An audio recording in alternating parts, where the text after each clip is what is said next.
महंगी बिजली पैदा करने वाले IPPs के साथ मुआहदों में एक और पेशरफ्त सामने आई है। वफाकी हुकूमत ने मजीद 6 IPPs के साथ बिजली खरीदने के मुआहदे खत्म करने का फैसला कर लिया है। ज़राई बताते हैं कि IPPs के साथ मुआहदे खत्म करने से मजीद 300 अरब रुपए की बचत मुतवक्के है। इस पर हम बात करते हैं डॉन न्यूज़ के रिपोर्टर ताहिर शरानी से। ताहिर, ऐसा होना बहुत खुश आइंद है, अवाम को कितना रिलीफ मिलने की तवक्को है और कब से?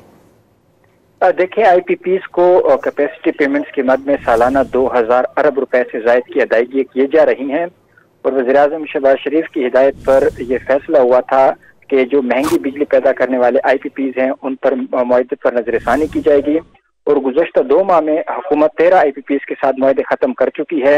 इनमें बेगास से चलने वाले 8 निजी पावर प्लांट्स भी शामिल हैं।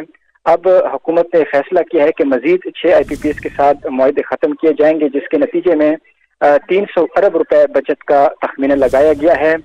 2396 मेगावाट के ये 6 IPPs हैं, जिसमें Gul Ahmed energy, कैप्को power project, अटक पावर, इसके साथ कोहिनूर एनर्जी और टपाल एनर्जी शामिल हैं। इनके साथ मुआहदे खत्म किए जाएंगे और मजीद IPPs के साथ जब मुआहदे खत्म होंगे तो हुकूमत को और इसके साथ साथ सार्फिन को जो है वो टैरिफ में कमी होगी, क्योंकि जो महंगे बिजली प्लांट्स हैं उनको वफाकी हुकूमत की जानिब से फैसला किया है कि उनके साथ मुआहदों पर नजरसानी की जाएगी या ख़त्म किए जाएंगे, ताकि न सिर्फ बिजली के टैरिफ में कमी लाई जा सके बल्कि इसके साथ साथ जो कौमी खजाने को नुकसान हो रहा है उसमें भी बचत हो।